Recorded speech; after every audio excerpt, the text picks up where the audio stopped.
And now for our weekly dog training segment. It's time for Bark in the Park.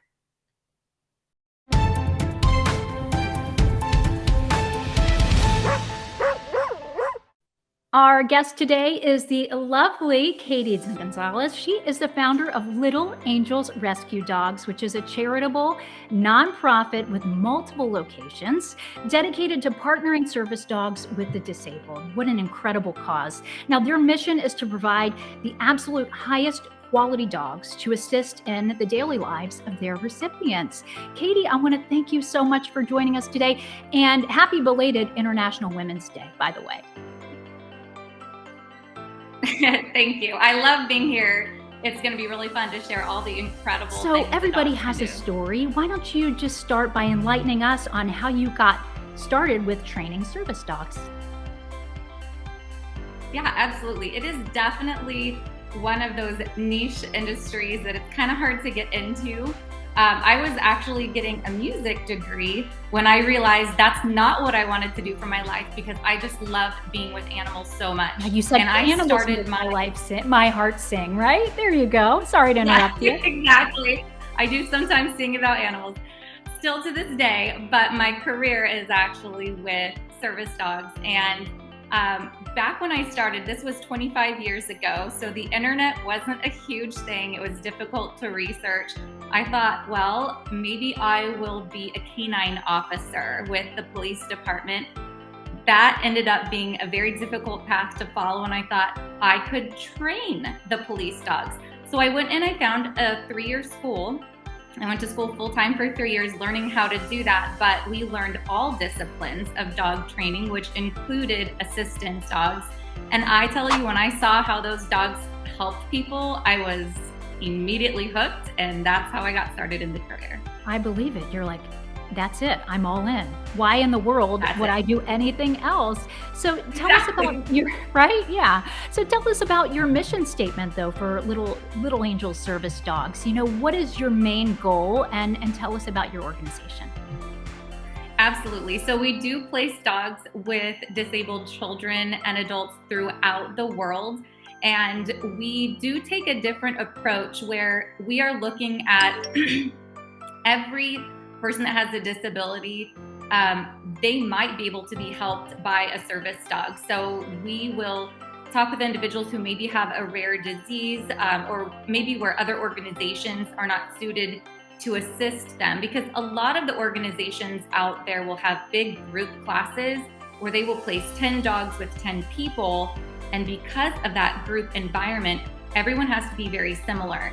But we do training more on an individual basis, one dog at a time. So we are able to really mold the dog's training in a way that's going to help that one individual. Oh, that's incredible. Tell us some of the disabilities that you train the service dogs for. Absolutely. We basically train everything except for guide dogs for the blind or allergy alert dogs. A lot of people don't even know that's a thing. But we do train mobility assistance dogs for people who are in a wheelchair or still mobile enough to move around, maybe with a cane or a walker. We also train hearing dogs for people who are deaf or hearing impaired.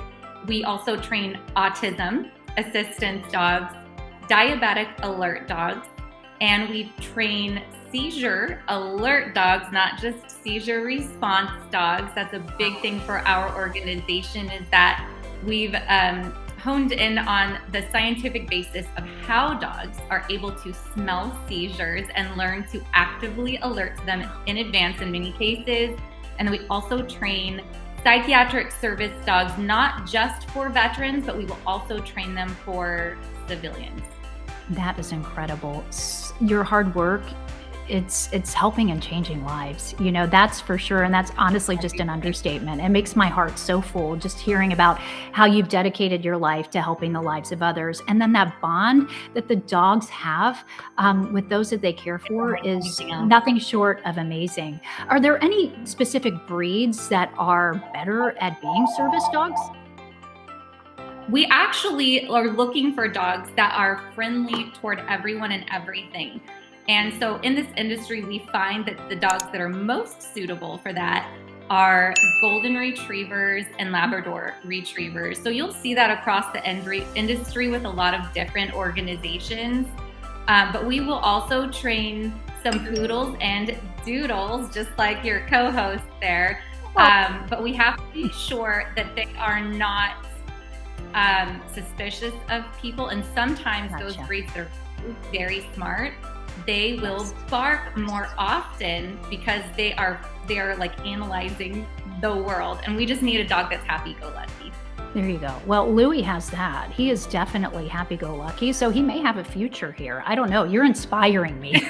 That's for Maybe sure. a therapy dog or something. Yeah. So where do you actually get your dogs to train? I mean, are they bred specifically for services that they'll perform, or do you even train rescue dogs at all? Inform us on how that works. Absolutely. So most of the organizations currently are breeding their dogs. They are purpose-bred, or they are shown to have generations of dogs that have the right temperament. But we will also rescue dogs wherever we can. There are about 1 in 300 dogs that have the innate ability to be a service dog. And so sometimes we do find them in shelters. Our eyes are always opened. We are also rescue partners with animal shelters. We can even get them from other countries just to try to help, spread the love and get those dogs out to where they need to go. But yeah, we'll do a little bit of both because we need a very high number of dogs. Now, if someone's watching and they're considering getting a service dog, what advice do you have for them? Well, my best advice would be first to get onto a website called assistancedogsinternational.org.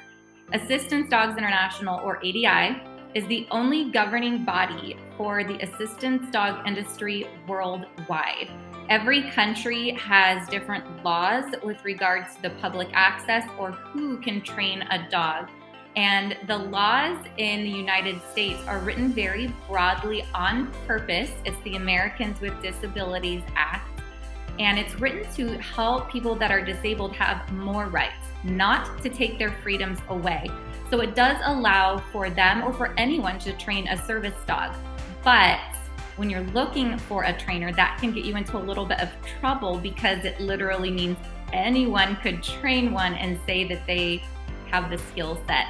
So Assistance Dogs International will accredit different organizations throughout the world, and it takes all of the guesswork out for the community to be able to go and find an organization who has already been vetted and they know that they're not going to be hurt, that they are actually going to receive a dog that has the high level of training that will help them instead of hinder them.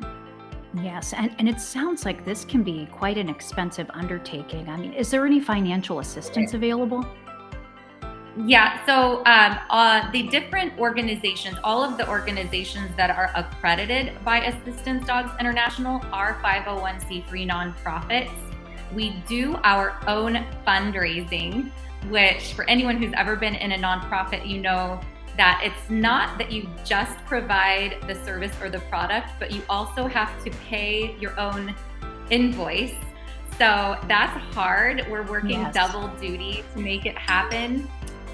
People can certainly contribute to the expenses that go along with it, but it is not uncommon for a dog's training to cost tens of thousands of dollars, which gives people sticker shock because I always say I could buy 2 of my cars for the amount of money it costs to train one service dog. But if you look at like boarding a pet dog, how much we pay to board our dog when we go on vacation for 2 weeks, multiply that by 2 to 3 years, and then it starts to make sense why it's so expensive to get these dogs out. They just need a ton of training. Right, and that perspective is key. Now, you did mention oversight and the importance of oversight and also regulations. So I'm just curious, I mean, how do you feel about the current regulations in your industry?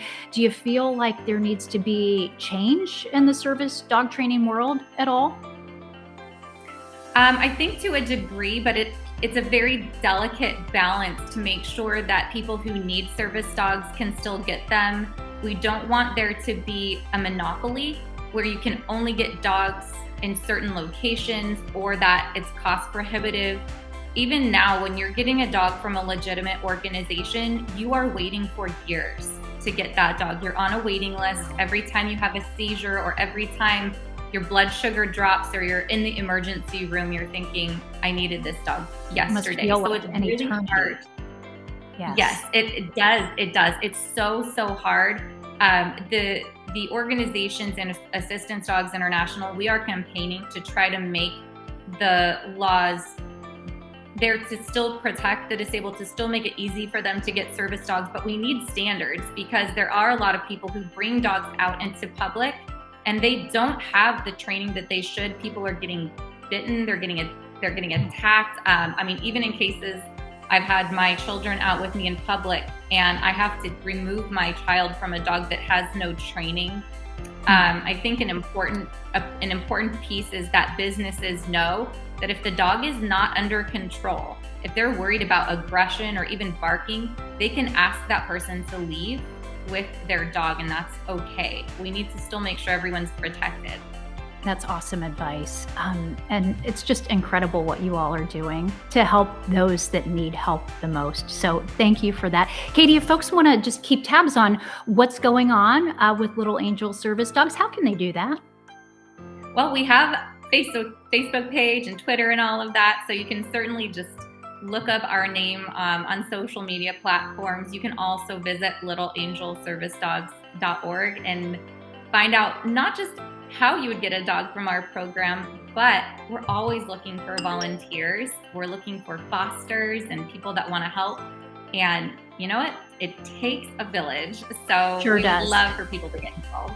Katie Gonzalez, founder of Little Angel Service Dogs. It's been a true delight to talk with you today. Thank you so much for joining us.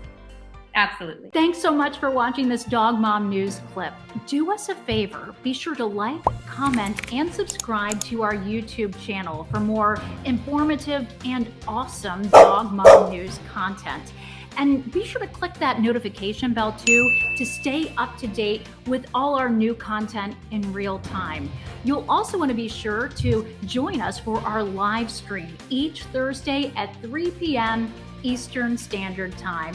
Have a great day, everyone, and we'll see you soon.